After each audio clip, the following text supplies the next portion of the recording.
So if you guys have been subscribed to my YouTube, you probably saw this video here.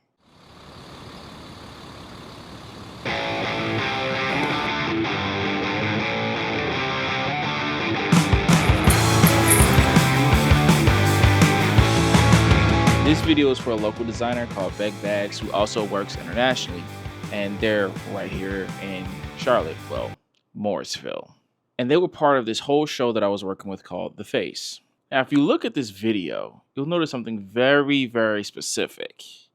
It has a very old film look. And if you remember, the last tutorial I put up was for Dehancer, but for Premiere. This time, I used with Davinci. Now, what's different between Premiere and Davinci is I use it for general linear editing, the Adobe products for sound design, etc., because it all works together cohesively. It's incredible. Now, where Davinci really excels outside of being free is its ability to color grade.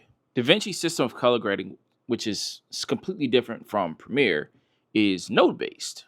And at first, for me, this was a little intimidating, even though I did have experience using nodes in Blender. I hadn't really used it for the sake of color grading in film. And when Dehancer gave me the opportunity to use their software with Davinci, I had to take them up on it. And since I was already becoming more and more familiar with Davinci systems, I had to take them up on the offer.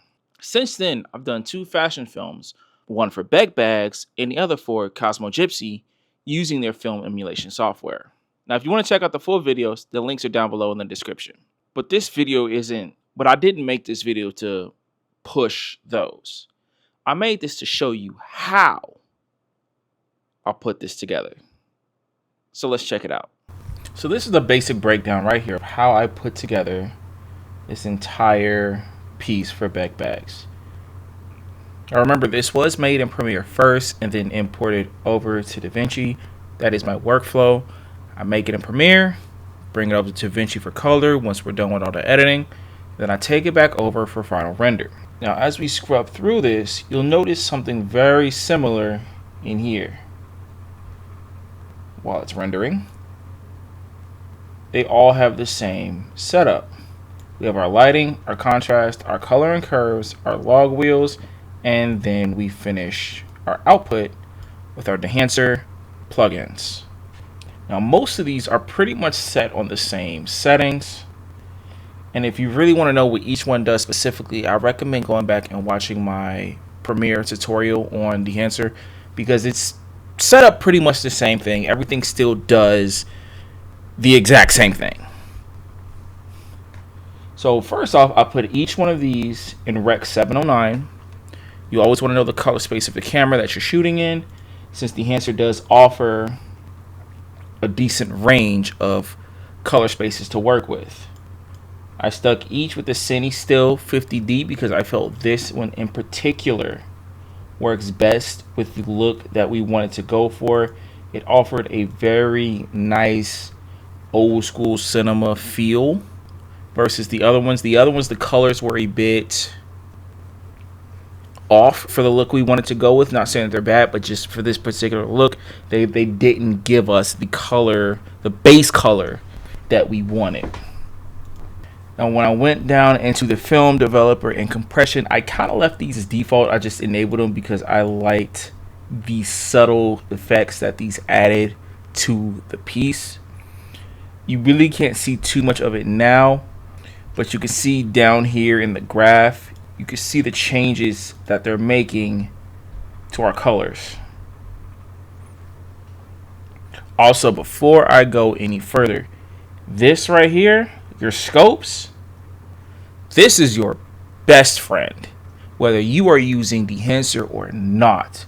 You always want to be looking at your scopes either in waveform. You have your histograms, your vector scope. When doing skin, this vector scope is the best thing you could ever have. I personally, when I'm doing big global edits, I like to leave it on waveform because this kind of gives me a much clearer indication of where my white is. But again, if I'm doing something specifically for balancing skin, vector scope is mwah, chef's kiss. Now, As you can see, as I enable the film compression and developer, you could see the changes that it's making here. It's spreading out our colors. And when it spreads them out, that's going to define, it's going to give us a much more defined look with our color. Expand and print. I generally left them default just because it just worked. I didn't have to really adjust my points too much. I didn't really have to adjust my points because once I enabled it, I was like, "Ooh, this is it. I like it. I'm gonna leave it here." Similar, this was a similar thought process with the print as well. Just didn't have to change it. And when I brought it down to color head, I left everything pretty much on 0 for the most part, except our midtones, because I wanted a warmer feel for the look we were going for. It was supposed to be very spring, very like spring summer.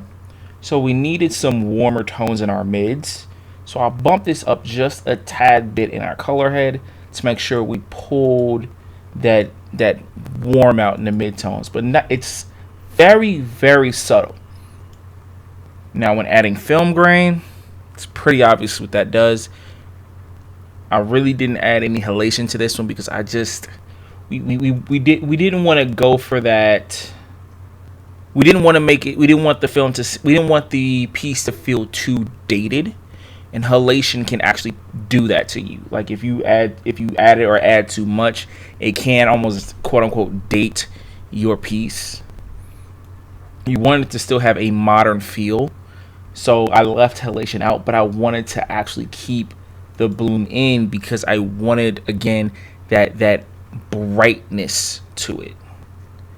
And it's kind of hard to explain, but just bloom just gives it that spring summery vibe.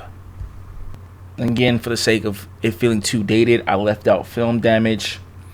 Film breath, had to keep that in because we still wanted the old film look. So I left the film breath on as well as the gate weave to give it that slight sway in motion. Now with the overscan, I left this just as default. It really didn't change it too much, but it still gave me the Super 35 look that I wanted. And then I completely left off vignetting altogether, and with that combination, it gave us this particular look. This one was a little bit different to work with these quote unquote black and white clips, because first I had to completely kill our color here in our contrast node. So here in the log option, I set our saturation to 0, which obviously turned it black and white for us. Then I adjusted my curves, the log wheels, and then back over to Dehancer. I went ahead and made the adjustments to kind of give this particular look. It was the same thing with this clip as well as this clip. They generally all shared the same color style. Even when I got to this particular clip here, only thing different is more or less in the colors and curves. I popped this a little bit, so more in the colors and curves. I came down here and I boosted our colors and I played with them a little bit to really allow these greens, these reds, and these oranges to really pop out of the screen, which then when bringing it back over here gave us it made it more pronounced. And that right there is pretty much how I did it. And it's really that simple. I know for some people the plugin can look pretty intimidating, but I guarantee you it's not. Once you open it up and you get into it, it's very simple to use. If you need instructions, they're down below in the description as well. They have a full comprehensive manual on what each particular plugin does. I went over that in the last video as well. So if you need reference, please check back on it. But with that, I hope you enjoyed your time here. I hope the video was informative. And until next time, guys, I love you. Peace.